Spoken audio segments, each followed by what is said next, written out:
Hello student, তোমরা যারা ক্যালকাটা ইউনিভার্সিটির আন্ডারে থার্ড সেমিস্টারের ছাত্রছাত্রী আছো এবং তোমাদের শিক্ষাবিজ্ঞান সাবজেক্টটা মাইনর সাবজেক্ট হিসাবে আছে, তোমাদের জন্য আজকের ক্লাসটা খুবই গুরুত্বপূর্ণ। আজকের ক্লাসে তোমাদের একটি মোস্ট ইম্পর্টেন্ট 10 নম্বরের প্রশ্নের উত্তর নিয়ে আলোচনা করব। এই প্রশ্নটা মোস্ট ইম্পর্টেন্ট, অর্থাৎ ইউনিট 1 থেকে তোমাদের সবথেকে গুরুত্বপূর্ণ প্রশ্ন কিন্তু এটা। শিক্ষার লক্ষ্য হিসাবে ডেলর কমিশনের 4টি স্তম্ভ বিস্তারিত আলোচনা করো। অ্যান্সারটা বুঝে নাও। প্রথমেই ভূমিকা অর্থাৎ ইন্ট্রোডাকশন। একবিংশ শতাব্দীর শিক্ষার গতিপ্রকৃতি ও রূপরেখা নির্ধারণের উদ্দেশ্যে ইউনেস্কোর উদ্যোগে 1996 সালে জ্যাক ডেলর এর সভাপতিত্বে একটি আন্তর্জাতিক কমিশন গঠিত হয়। এই commission learning the treasure within নামক প্রতিবেদনে শিক্ষার 4টি মূল স্তম্ভের কথা উল্লেখ করেন।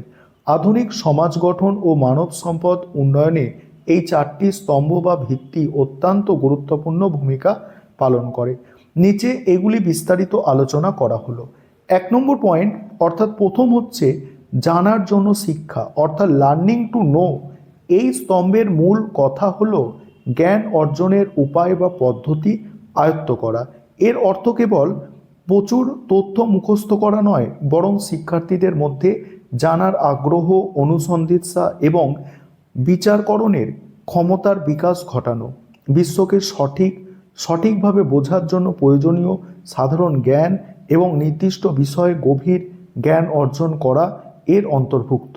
এই শিক্ষা শিক্ষার্থীকে একাগ্রতা, স্মৃতিশক্তি ও চিন্তা শক্তির বিকাশে সাহায্য করে। মূলত কিভাবে শিখতে হয় তা শেখাই হলো জানার জন্য শিক্ষার প্রধান উদ্দেশ্য, যাতে মানুষ আজীবন জ্ঞান অর্জনে সক্ষম থাকে। দ্বিতীয় হচ্ছে কর্মের জন্য শিক্ষা, অর্থাৎ লার্নিং টু ডু। এখানে কি বলা হচ্ছে দেখো, কর্মের জন্য শিক্ষায় অর্জিত জ্ঞানকে বাস্তব জীবনে প্রয়োগ করার নামই হলো কর্মের জন্য শিক্ষা। এর উদ্দেশ্য হলো শিক্ষার্থীকে এমন পেশাগত দক্ষতা অর্জন করানো যাতে সে ভবিষ্যতের কর্মজগতে নিজেকে প্রতিষ্ঠা করতে পারে এবং অর্থনীতির প্রগতিতে অংশ নিতে পারে। তবে ডেলর কমিশনের মতে এটি কেবল যান্ত্রিক দক্ষতা বা কায়িক শ্রম নয়, বরং এর পরিধি আরও ব্যাপক। বিভিন্ন পরিস্থিতির সঙ্গে মানিয়ে নেওয়া, দলগতভাবে কাজ করা, ঝুঁকি নেওয়া ক্ষমতা এবং সমস্যা সমাধানের দক্ষতা অর্জন করাও এর অন্তর্ভুক্ত। তাত্ত্বিক জ্ঞানকে ব্যবহারিক জীবনে প্রয়োগ করে উৎপাদনমুখী হওয়াই এই শিক্ষার মূল সুর। তারপর হচ্ছে একত্রে বসবাসের জন্য শিক্ষা। এই পয়েন্টটা আলোচনা করব, অর্থাৎ লার্নিং টু লিভ টুগেদার। এই পয়েন্টটা আলোচনা করার আগে যে বিষয়টা তোমাদের বলার আছে, তোমাদের জন্য অনলাইন কোচিং ক্লাস চলছে। তোমরা যদি কেউ পেইড ব্যাচে অ্যাডমিশন নিতে ইচ্ছুক থাকো, এই নম্বরে যোগাযোগ করে পেইড ব্যাচে অ্যাডমিশন নিতে পারো। বহু ছাত্রছাত্রী অ্যাডমিশন নিয়েছে, তোমরা চাইলে অ্যাডমিশন নিতে পারো। এবং তোমরা যারা স্টাডি মেটেরিয়াল পারচেস করতে চাইছো, ওই একই নম্বরে তোমরা যোগাযোগ করে স্টাডি মেটেরিয়াল কিনতে পারো।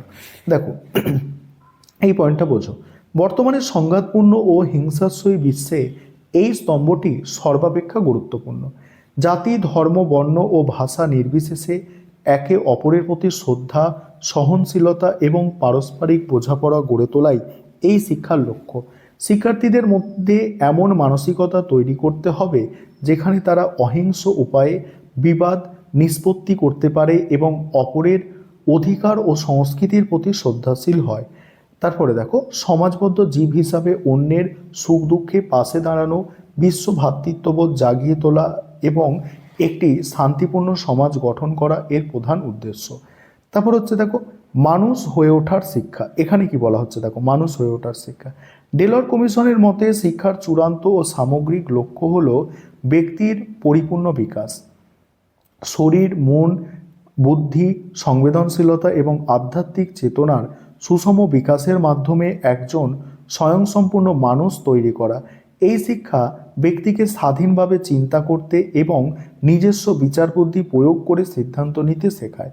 প্রতিটি মানুষের মধ্যে যে সুপ্ত প্রতিভা বা সম্ভাবনা লুকিয়ে আছে তার পূর্ণ প্রকাশ ঘটিয়ে তাকে একজন দায়িত্বশীল, সৃজনশীল ও নীতিবান মানুষ হিসাবে গড়ে তোলাই হলো লার্নিং টু বি এর সারমর্ম। এবার উপসংহার।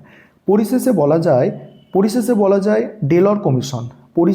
যায় ডেলর কমিশনের নির্দেশিত এই 4টি স্তম্ভ একে অপরের সঙ্গে গভীরভাবে সম্পর্কযুক্ত এবং অবিচ্ছেদ্য।